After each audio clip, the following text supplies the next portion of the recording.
And what I love about the Ikigai diagram is I've deliberately not put any effort into it since it happened. And a lot of people say, why don't you do a book, or why don't you do all this? Why don't you make something of it, and things like that? I said it's artistry for me, is in that I didn't really think much about it. It was only 45 minutes of my life, and it still grows exponentially. That is mischief maker and lover of changing the world, Marc Winn, and this is episode 5 of the Ikigai Podcast. Find your Ikigai at ikigaitribe.com.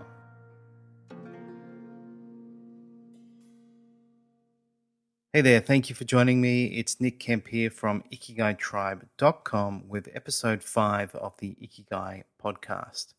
In this episode, I interview the creator of the Ikigai Venn Diagram, Marc Winn. In this episode of the Ikigai Podcast, I'm speaking to husband, father, mischief maker, and lover of changing the world, Marc Winn. Hi there, Marc. Hi there, Nick. Nice to be here. Thank you so much for your time today and for coming on to the podcast. No, thanks for having me.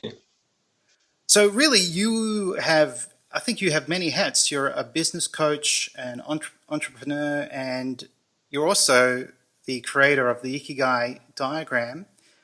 But I think it would be interesting to start with where you live. So where do you live? I live in a small island nation called Guernsey, which is, for those that don't know it, is in the English Channel between England and France. It's a self-governing state of 63,000 people. Let's touch on the blog post that kind of changed the world. So on May 14th in 2014, you wrote a blog post and you introduced a concept to the world.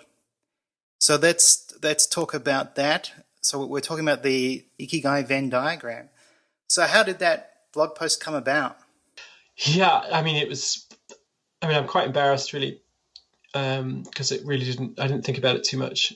It was just, I'd seen this Venn diagram on purpose on one corner of the internet. I don't even remember where.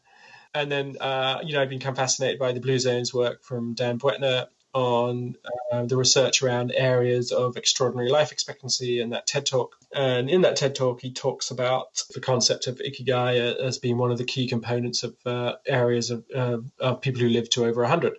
I just thought, oh, okay, why don't we just arbitrarily, without really researching anything into Ikigai or anything, arbitrarily join a dot, which is I only kind of half write my blog posts. I have a writer that writes them, and then I have a cartoonist that does. And I said to the cartoonist, can you just redo this diagram on purpose and just change one word to Ikigai, and then do a cartoon? And then I wrote a post about linking those two concepts, which is the Western idea of purpose and that one particular view of it, which was the idea of doing what you love, what you're good at, what pays your bills, etc., and bringing all that together, which is a narrow view of purpose in itself, with the Japanese concept of Ikigai, which obviously I didn't know too much about other than from that one TED Talk. What I've found, many people have this fascination with Japanese words, and once they hear the word and they have some basic understanding or lack thereof, I think there's this mystique or this fascination about Japanese culture that there's this desire to share it and tell other people about it. Is that what you think happened with you? It really wasn't that deep. I've become more interested in it, obviously. I've never really spent any time in Japan. I've probably been more interested I spent more time in places like Denmark with the concept of hygge, and I get that. And so, I would say a mild interest.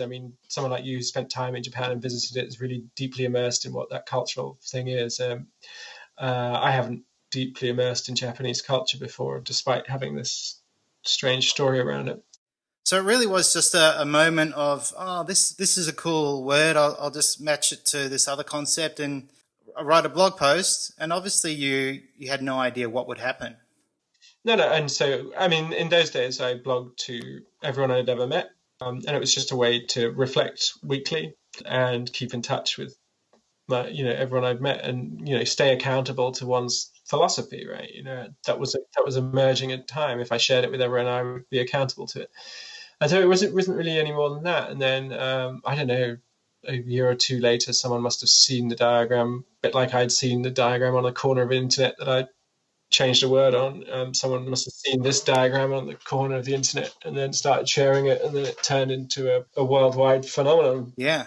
And for me, it's become an art piece, because a lot of my work is around what's the least you can do to make the biggest difference, and I often use that in my work. So when I went to Singularity University, it was like, how do you impact 1 billion people by just having coffee, rather than having to build all these big organizations and do all this hard work. And what I love about the Ikigai diagram is I've deliberately not put any effort into it since it happened. And a lot of people say, why don't you do a book, or why don't you do all this? Why don't you make something of it, and things like that? I said it's artistry for me, is in that I didn't really think much about it. It was only 45 minutes of my life, and it still grows exponentially. And people write books on it.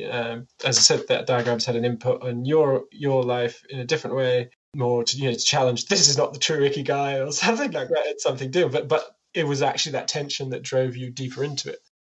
You're exactly right. I thought, hang on, this is not what Ikigai is. And then once I saw all these life coaches saying, hey, this is Ikigai, you've got to do this and that and get paid, I thought, that's enough. I've got to do something about this. So, yeah, it inspired me to share what Ikigai means to Japanese people. So it's a real, so as a meme, I call it, once I sat down a few years later, because people kept asking me about it, and I'm like, it's saying, this is not, either, you get the Japanese school that says this is not Ikigai, you get the original author that did the purpose diagram saying this is taken from somewhere else. And I'm like, okay, so I had to write the blog post to say, look, this was, it's not something I was sending something to a load of friends and people in my network. I no idea this would get into it. But here's the story, it's a story of 45 minutes, not too much depth, and a story of a word or a proposition that wanted to move somewhere. I mean, you only have to read Shakespeare and Chaucer to understand how much the English language has changed and how words change and take on new meanings all of the time. And clearly the universe wanted Ikigai to take on this meaning in a Western context, or in the English context anyway. And yeah, no, it's genuine. I mean, so many books have been written about it. So many people's lives have been altered by seeing it. And I get messages and stuff all of the time. And it's astonishing, especially if you look at things like Google Trends. I mean, it's genuinely just witnessing that image has the capacity to change the course of people's lives in all sorts of different ways. That's why it's fascinating to me. And I've taken on an approach that, because I do know that you wrote that follow-up blog post, which I want to share with the audience, which is titled Meme Seeding. And to quote the first two sentences, you write, I don't know whether to laugh or cry.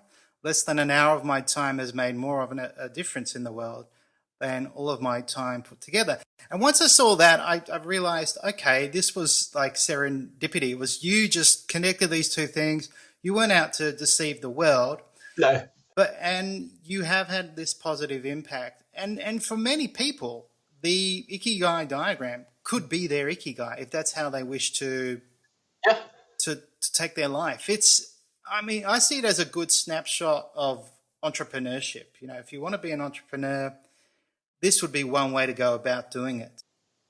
Yeah.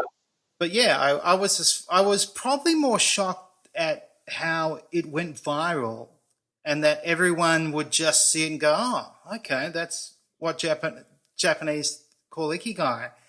And to think that some Japanese person made this diagram up, when obviously that didn't happen, as you well know. So it was also fascinating. And then I thought, well, hang on, this guy, Mark, he hasn't gone out to deceive the world. He wrote a blog post and just decided to merge two concepts, and it's had this profound impact, and everyone just loves sharing it.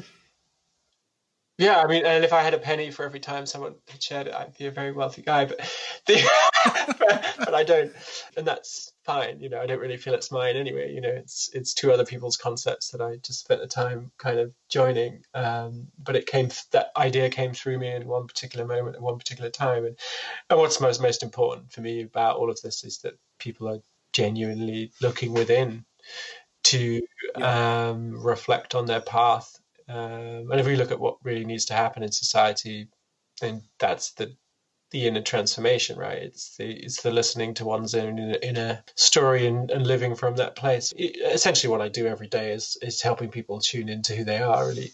And if we look about how to transform society or how to transform healthcare, it's around wisdom, right? And inner knowing, which is kind of what all of this is about. And once you get a whole community living in their essence, then you start to get all of these incredible systemic transformations, of which where the blue zones were interesting is that they'd definitely have this essence of life weaved into the fabric of those societies, and they live a long and rich life as a result of it. No one's necessarily building big businesses in those systems or anything like that. It is people who have this deep wisdom and wisdom in community and there to be learned of. Well, let's talk about what I imagine is your Ikigai, and this is the Dandelion Foundation. So let's talk about what you're doing with that. Yeah, I mean, the foundation is just a vehicle, so I'm not sure it's Ikigai itself, but it's the current best way I have of delivering it. Yeah, well, that's what I mean. It's obviously something you wake up to do every day. Yeah, and so I suppose you get this concept of it takes a village to raise a child. And part of when I built business, and we had 1 million customers or so in our old business, and it became and this concept of scaling impact, and but it became like a machine. And so we build organizations and things like that. So we got to say million scale impact, but I suffered from the lack of humanity of building an organizational machine, right? I felt quite disconnected and lonely. And so, the Dandelion Foundation really is about how do we build a village that changes the world. And so how do we create the myth of this one small community in the world that solves every single challenge in one place, right? How do we work together? And so, I get up every day really from the perspective of creating a better village for my kids to grow up in, but also knowing that I can have coffee with the president, I can have coffee with the person who runs the health system, or anyone and everyone in between. And so from that perspective, my village has a huge amount of autonomy over what it can really do, unlike a lot of villages. If you live in a village in New Mexico, a lot of your policy is controlled by Washington, right? Whereas where I live, the president is the mayor, it's all the same single system. And so the act of coming together and supporting people through transformation has a real effect on the very systems that govern society. And so if we were to unlock that collective insanity that I was talking about earlier on in the call, you would really need small island states. And interestingly enough, so I'm quite a contrarian. You may have gathered in this thing.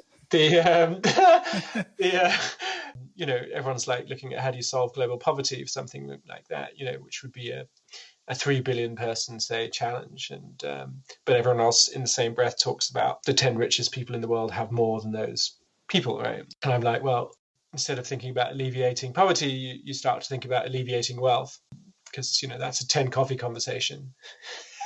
Yes. Or a 3 billion person conversation, right? And so given that if they have the resources, why not just alleviate wealth rather than alleviate poverty? And so, a lot of people think about going into Africa and all these kind of things around solving poverty, and which all I saw was joy when I spent time there. So I challenged the notion of what poverty is. And so, I work in a perceived tax haven to solve wealth and happiness and well-being, understanding that those two challenges are fundamentally interconnected. This accumulation of wealth is like an addiction for many people. This accumulation of power is like an addiction for many people. And you have to go with compassion to the very source of the problem, not the symptom of the problem. And I think many people spend their lives working on the symptom. My Ikigai, or my reason for being, is to spend every day in ease, in joy with my family, but working on some of the root causes, which, in my own story, I have direct experience of, in some ways. And in finding my own way out of my own mental prisons, I can support others within my own village, my own community, to do the same.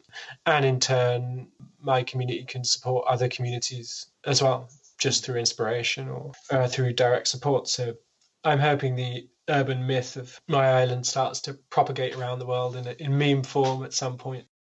I mean, in terms of where it's going, we're 6 years in. It's 2020 was the original target. So let's talk about that target. That target was to be the best place to live on Earth by 2020. Yeah, and it was a meme. It was a joke. Yep.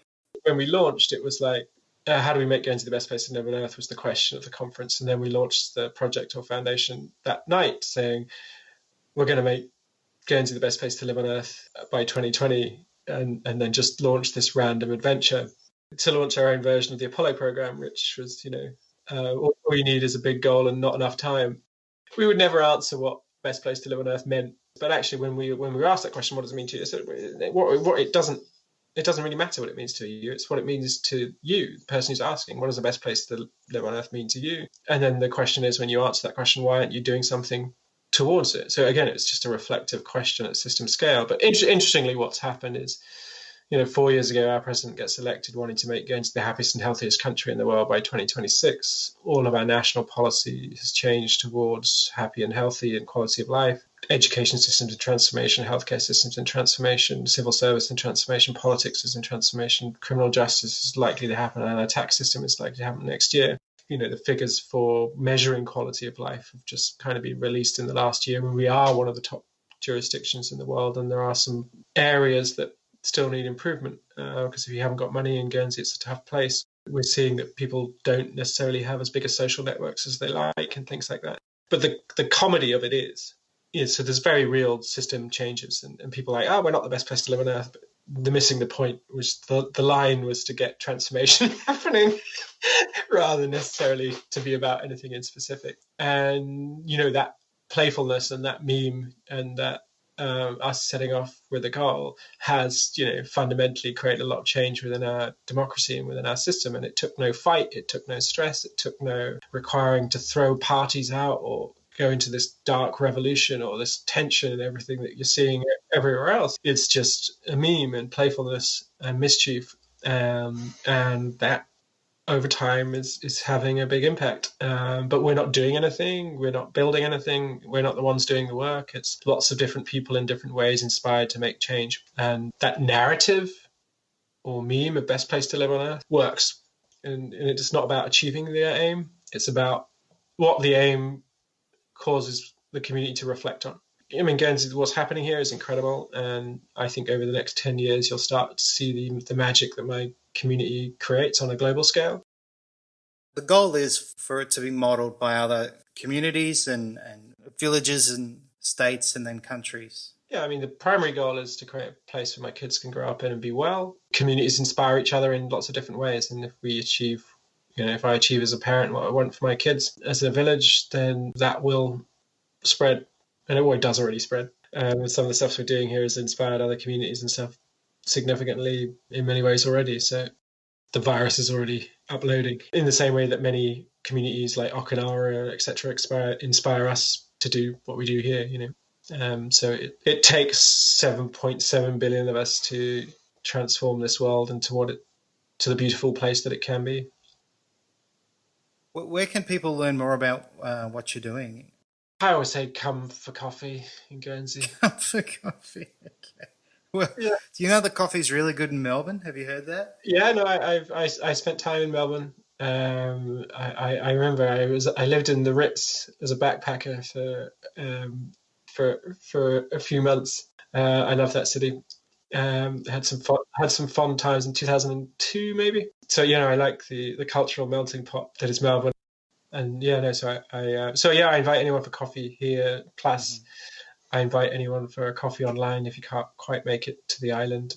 And my website is marcwinn.com, and that connects to all of the other websites or TEDTalks or anything like that. But ultimately, it isn't about me or what I've done. It's about reflecting every individual that's listening to this. I'm not really going to give you any answers that you haven't got within yourself or within the people around you.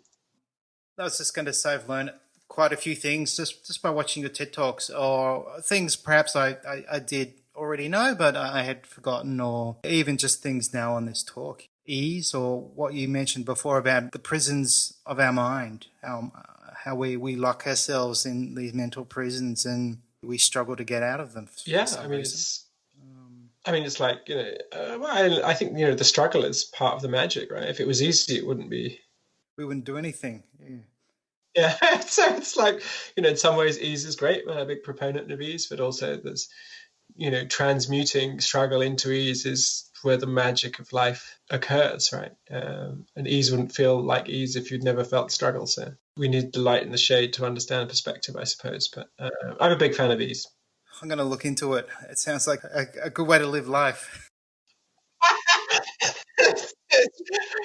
What if it was easy, right? That's one of my favorite. That's one of my favorite questions. It breaks people, especially those hardworking struggle junkies. The Western narrative likes to manufacture or likes to create the theme of success around, but I always look for who's the person that managed to do it that didn't work so hard. It's a smart approach. Mm-hmm. What if it was? What if it was easy? And if you sit in that question for a long time, your life tends to unravel. All right, I'm going to be asking this question to myself every day. Yeah, it's good. It's really good. A lot of people have been through that process, and it really does help. And then you start realizing, man, I've been holding on. Yeah, that might be scary. Gosh. Well, it feels like it when you realize it, but then the other side is obviously ease, so it's not so bad facing that insanity that you've been holding on to. The belief in hard work. Yeah. Well, I think this is a good point to end. Thank you so much for being willing to come on to the podcast, Mark. Thank you for having me. I hope you enjoyed this episode of the Ikigai Podcast. To download Ikigai worksheets, to take the Ikigai questionnaire, or to join the Ikigai tribe, please visit ikigaitribe.com.